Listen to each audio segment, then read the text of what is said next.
अस्सलाम वालेकुम students, welcome back to the channel mathematics Balare Panjwani. Chapter number 2 ही कंटिन्यू है और आज हम पढ़ेंगे एक्सरसाइज 2.3। लास्ट में 2.1 कंप्लीट की थी, 2.2 को स्किप कर रहा हूँ। और जो क्वेश्चन या कोई एक्सरसाइज अगर मैं स्किप कर रहा हूँ, इसका मतलब है वो सेक्शन बी और सेक्शन सी के लिए स्पेशली इंपॉर्टेंट नहीं, मतलब शॉर्ट और लॉन्ग के पॉइंट ऑफ व्यू से वो एक्सरसाइज इंपॉर्टेंट नहीं रखती। ठीक है, एमसीक्यूज के लिहाज से इंपॉर्टेंट फिर भी चीज़ें रख सकती हैं, तो इसीलिए अभी उसको मैं नहीं पढ़ा रहा 2.2 को। लेकिन जब मैं चैप्टर के एमसीक्यूज की वीडियो अपलोड करूंगा तो वहां पर इसकी एक्सप्लेनेशन दे दूंगा किस किस तरीके से क्या क्या चीज़ें इंपॉर्टेंट है एमसीक्यूज के पढ़े। ठीक है, तो ये एक्सरसाइज 2.2 शॉर्ट के लिए बिल्कुल इंपॉर्टेंट नहीं है। इसी तरीके से 2.3 का क्वेश्चन नंबर 2 से स्टार्ट करें। 1 इंपॉर्टेंट नहीं है, एज अ शॉर्ट पॉइंट है, शॉर्ट में सवाल वो नहीं आ सकता। क्वेश्चन 2 है find the N term and the limit of the following sequence. सबसे पहले एन टर्म निकालनी है और फिर हमें सीक्वेंस की एन टर्म निकालनी है और लिमिट अप्लाई करनी। ठीक है, तो सबसे पहले अगर आप फर्स्ट ईयर पे थोड़ा सा आपको पीछे जाना पड़ेगा। फर्स्ट ईयर के अंदर हमारे पास आपने सीक्वेंस और सीरीज का चैप्टर पढ़ा होगा, जिसके अंदर आपके पास एपी अर्थमेटिक प्रोग्रेशन, फिर आपने पढ़ा होगा जीपी ज्योमेट्रिक प्रोग्रेशन, और फिर था हार्मोनिक प्रोग्रेशन एचपी। मेन इसके अंदर जो होगा एपी और जीपी को देखना है, क्योंकि एचपी जो था वो बेसिकली एपी का रेसिप्रोकल ही था। तो हमें बेसिकली दो चीज़ें देखनी है। जो सीक्वेंस हमें गिवन है, क्या वो सीक्वेंस जो है एपी की है या जीपी की है। ठीक है, वो कैसे पता चलता है, मे भी थोड़ी बहुत चीज़ें रिवाइज होंगी आपकी। ये मुझे सीक्वेंस गिवन है, ठीक है, ये सीक्वेंस गिवन है। अब इसके अंदर मैं चेक करूंगा, अगर पहले मैं डिफरेंस निकालूंगा। अगर डिफरेंस निकालना है डी, जिसको डी कहते हैं, वो होता है T2 माइनस T1। ठीक है, मतलब मैं सेकेंड टर्म को फर्स्ट से माइनस करूंगा तो 1/2 -1, तो मेरे पास आंसर आ जाएगा यहाँ पर -1/2। ठीक है, T2 माइनस T1 किया तो मेरे पास आंसर आ गया -1/2। इसी तरीके से अब मैं निकालूंगा T3 माइनस T2। अगर ये दोनों डिफरेंस सेम आ गए और डी फाइन दोनों सेम आ गए डी, तो इसका मतलब ये जो सीक्वेंस है वो अर्थमेटिक की सीक्वेंस है। ठीक है, D3 मतलब 1/8 थर्ड टर्म, T3 का मतलब है थर्ड टर्म, और T2 का मतलब है सेकेंड टर्म 1/4। ठीक है, तो इसका जो एलसीएम हमारे पास आएगा वो क्या आएगा, नीचे 8 आ गया, तो ये हो जाएगा -1/8 आ गया। तो ये दोनों चीज़ें जो हैं इक्वल नहीं है। इसका मतलब है ये कि अर्थमेटिक की सीरीज नहीं है। अब ये जीपी की सीरीज ही होगी, ऑब्वियस सी बात है। ठीक है, अब वो भी चेक कर लेते हैं किस तरीके से। उस पर हम निकालते थे आर फाइंड आउट करते थे। ठीक है, बड़े आसान फॉर्म है, थोड़ा बहुत अगर आप रिवाइज कर लेंगे उस चैप्टर को, गो थ्रू कर लेंगे तो आपके लिए आसान हो जाएगा। अब उसके अंदर बेसिकली हम आर रेशो निकालते थे, वो था T2 डिवाइडेड बाई T1। ठीक है, तो सेकंड मेरे पास 1/2 है और फर्स्ट टर्म 1 है, तो मेरे पास आ गया 1/2 R। ठीक है, इसी तरीके से एक और आर निकाल लेते हैं, T3 डिवाइडेड बाय T2। ठीक है, तो ये हमारे पास T3 1/8 और ये है 1/4, तो ये हो जाएगा 1/8 मल्टीप्लाई बाय 4/1, रेसिप्रोकल हो गया। कटिंग कर देंगे तो वैल्यू आ गई 1/2। तो दोनों का आर सेम आ गया। इसका मतलब ये जो सीक्वेंस गिवन है वो मुझे गिवन है जीपी की। ठीक है, अब जीपी का फॉर्मूला क्या था, अगर एन टर्म निकालनी है तो जीपी का फॉर्मूला हमारे पास था an is equal to A R की पावर n-1, ये फॉर्मूला था। अब याद रखें आप लोग, ए जो होता है वो कहते हैं फर्स्ट टर्म को, अगर आपको याद नहीं है चीज़ें। ठीक है, वैसे तो पढ़ चुके होंगे आप फर्स्ट के अंदर। फर्स्ट टर्म आर जो है बेसिकली मैंने भी आर निकाल के आपको दिखाया। ठीक है, रेशो जो होता है वो आर होता है इसका। अब इससे फर्स्ट टर्म क्या है, फर्स्ट टर्म हमारे पास 1 गिवन है तो 1 पुट कर दिया। आर अभी मैंने फाइंड आउट करके दिखाया 1/2 आया। ठीक है, और पावर n-1, क्योंकि एन टर्म ही निकालनी है तो एन हमें नहीं पता कहाँ तक कितनी टर्म मूव करेगी, तो n-1 ही रहेगा। अब ये 1 से मल्टीप्लाई होगा तो 1/2 ही रहेगा, और 1 को जो भी पावर दे दो कोई फर्क नहीं पड़ता, तो ये हो जाएगा 1/2 की पावर n-1। ये मेरे पास आ गई एन टर्म। ठीक है, ये मेरा पहला पार्ट हो गया एन टर्म। अब वो कह रहा है कि and limit of the limit भी अप्लाई करनी है। अब यहाँ पर देखिए एन तो हमें पता नहीं है, तो हम जो लिमिट लेंगे वो लेंगे इन्फिनिटी तक। ठीक है, लिमिट जो हम अब लेंगे, हम लिखेंगे लिमिट। अब कैसे लेते हैं लिमिट, ये देखें LIM लिखेंगे हम, और हमने कहा एन जो है वो बराबर है इन्फिनिटी के। ठीक है, इन्फिनिटी का साइन सही बना दे, ये साइन होता है इन्फिनिटी का, पूरा मिला देंगे, ठीक है। तो अच्छा ए एन, दोनों बोथ साइड पे लिमिट अप्लाई करेंगे। तो ये हमारे पास ये साइड बन गई थी ए एन, यहाँ पर भी आ जाएगा limit N belongs to infinity, और ये आ गया 1/2 की पावर n माइनस 1, ठीक है। अब मैं लिख दूंगा अप्लाई लिमिट, ठीक है। अब मैं लिखूंगा अप्लाई लिमिट। अप्लाई लिमिट का मतलब है जहां जहां n होगा वहां इन्फिनिटी डालेंगे, ठीक है। लिमिट का मतलब है जहां जहां n होगा वहां मैं इन्फिनिटी डाल दूंगा। तो यहाँ राइट साइड सॉल्व करनी में, तो ये हो जाएगा 1/2 एक्सपोनेंट n की जगह आ गया इन्फिनिटी माइनस 1। अब याद रखें जब भी पावर में इन्फिनिटी आ जाती है तो वो उस पूरी टर्म को इन्फिनिटी कर देती है। याद रखें जब भी पावर के अंदर किसी भी नंबर या वेरिएबल की पावर पे इन्फिनिटी आ जाए तो वो पूरी वैल्यू को इन्फिनिटी कर देती है। तो ये पूरा इन्फिनिटी हो गया, ठीक है। अब 1/इन्फिनिटी बराबर होता है 0 के, ये भी आपने याद रखना, 1/इन्फिनिटी बराबर होता है 0 के। तो ये हो गया हमारा पार्ट नंबर 1 डन हो गया। बस यही आंसर था, आपने एन टर्म भी निकाल दी और आपने आंसर भी निकाल दिया लिमिट अप्लाई करके। सेकंड पार्ट पे मूव करते हैं। बेसिकली इसको सॉल्व करने का तरीका ये यहाँ पर जो है, यहाँ पर इसको ईजीएस्ट वे जो होगा सॉल्व करने का वो हमारे पास ये है कि यहाँ पर हम इसको ब्रेक डाउन कर दें चार टर्म्स के अंदर। कैसे ब्रेक डाउन, देखिए 1.2, 3.4, 5.6 और नीचे लिखा हुआ है 3.4, 5.6, 7.8। तो इनको मैं चार अलग अलग सीरीज में डिवाइड कर रहा हूँ, ठीक है। क्या होगा देखिए, पहली सीरीज सीक्वेंस बन जाएगी 1, 3, 5 एंड सो ऑन, ठीक है। सेकंड सीरीज में बना रहा हूँ 2, 4, 6, 2, 4, 6, ठीक है, एंड सो ऑन चलता रहेगा, ये नंबर यहाँ चलते रहेंगे, ठीक है। सीरीज है, पहले मैंने 1, 3 और 5 बनाया, फिर 2, 4 और 6 का बना।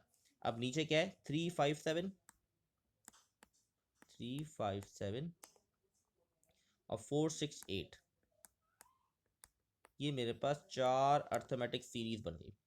अब अर्थमेटिक मैंने आपको बता दिया अर्थमेटिक है, ऑब्वियस सी बात है। आप यहाँ पर डी निकालेंगे, 3 - 1 करेंगे तो 2 आएगा, 5 - 3 करेंगे 2 आएगा। तो ये चारों जो है आप चेक कर सकते हैं डी से, चारों जो है बेसिकली अर्थमेटिक प्रोग्रेशन या अर्थमेटिक सीक्वेंस से रिलेट करती हैं सीरीज। तो इधर मुझे अर्थमेटिक का फॉर्मूला लगाना पड़ेगा। तो सबसे पहले मैं ये जो पहली सीक्वेंस है इसकी वैल्यू निकाल रहा हूँ। फॉर्मूला क्या है इसका, मैं एक बार a n is equal to a plus n minus 1 d, ये फॉर्मूला होता है। डी यहाँ डिफरेंस निकालते हैं, तो यहाँ पर हमारे पास बन जाएगा ए एन इज इक्वल टू ए की जगह 1 आ गया, प्लस एन की जगह एन ही रहेगा, और डी जो है वो 2 आया है। तो ये बन जाएगा 1 प्लस 2n माइनस 2, तो ये बन गया मेरे पास 2n माइनस 1। ये मेरे पास फर्स्ट जो सीरीज है जो मैंने ली थी 1, 3, 5, उसकी मेरे पास एन टर्म आ गई। अब सेकंड को देख लेते हैं, ठीक है। ए एन ए की जगह 2 आ जाएगा क्योंकि फर्स्ट टर्म इस सीरीज में 2 है, प्लस एन माइनस 1, इसका डिफरेंस भी 2 है तो इस पर 2 ही लिखेंगे हम। तो ये हो जाएगा 2 plus 2n minus 2, plus minus cut गया तो इसकी वैल्यू आ गई 2n, ठीक है। ये मेरे पास सेकंड सीरीज की आ गई। अब थर्ड की कर लेते हैं हम। A n is equal to 3 plus n minus 1 t की जगह 2 आ गया, तो 3 प्लस 2n माइनस 2, तो ये बन जाएगा 2n प्लस 1। ये थर्ड की सीक्वेंस आ गई। इसी तरीके से 4 की निकाल लेते हैं। 4 के 4, 6 और 8 ये हमारे पास है, ठीक है। ये इस सीरीज की नेक्स्ट पेज पे निकाल लेते हैं 4, 6, 8 की। 4, 6 और 8 इस सीरीज की मैं सीक्वेंस निकाल रही, मतलब एन टर्म निकाल रहे हैं। ए एन इज इक्वल टू ए की जगह 4 आ गया, प्लस एन माइनस 1 डी की जगह फिर 2 आ गया, तो ये हो जाएगा 4 प्लस 2n माइनस 2, तो ये हो जाएगा 2n प्लस 2, ठीक है।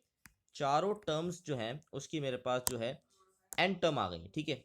ये थी 1, 3, 5, तो ये ऊपर थी न्यूमिनेटर में 246, ये भी न्यूमिनेटर में थी, तो इसकी जो वैल्यू आई है 2n-1, और जो 246 है उसकी वैल्यू है 2n। तो अब इसको लिख देंगे हम इस तरीके से 2n-1 और 2n, क्योंकि ये जो सीरीज मैंने सीक्वेंस जो मैंने ब्रेक की थी आपस में ऊपर न्यूमिनेटर मल्टीप्लाई हो रही थी। इसी तरह डिनोमिनेटर वाली हमारे पास क्या बनी थी, ये 2n+1, ये हो गया 2n+1, और ये हो गया 2n+2। ठीक है, अब इसको सीक्वेंस को सिंप्लीफाई करेंगे, सिंप्लीफाई करने के बाद ये हमारा आंसर आ गया, एन टर्म आ गई हमारे पास। हम चाहे इसको सिंप्लीफाई करके एन टर्म लिखते हैं, सिंप्लीफाई कर देते हैं, 2n तर मल्टीप्लाई होते बन जाएगा 4n² -2n।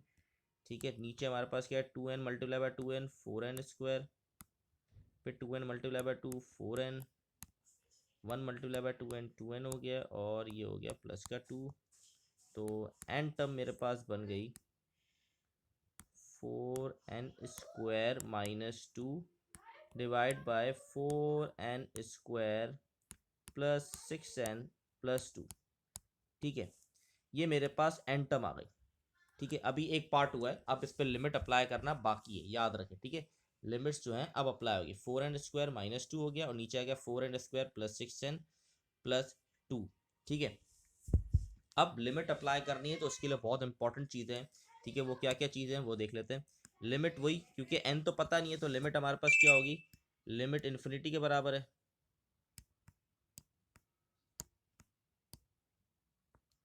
Limit n belongs to infinity.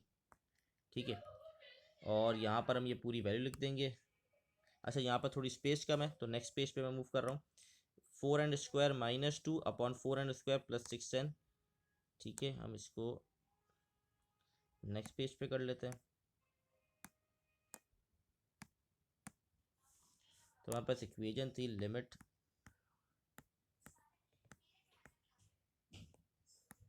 n belongs to infinity 4n², equation क्या थी, 4n² -2, नीचे हमारे पास 4n² प्लस 6n प्लस 2।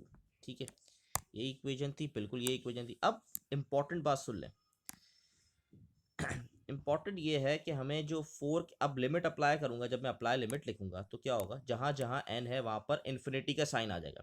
अब इन्फिनिटी अगर 4 के साथ मल्टीप्लाई होगी तो पूरे 0 कर देगी, तो हमें इन्फिनिटी वापस आंसर नहीं चाहिए। ठीक है, तो अब इसको सॉल्व करने के लिए अब क्या करेंगे, सबसे पहले इंपॉर्टेंट स्टेप सुन लें यहाँ पर, जो आपको आगे की एक्सरसाइज के क्वेश्चन भी बड़ा काम आएगा।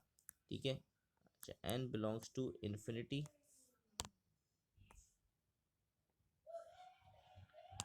वो ये है कि मैं क्या करूँगा, n² कॉमन ले लूँगा, n² कॉमन आ गया। ठीक है, नीचे से भी n² कॉमन ले लिया। जब आपने ऊपर से n² कॉमन लिया तो 4 के पास n² था, वो बाहर चल गया, लेकिन 2 के पास n² नहीं था।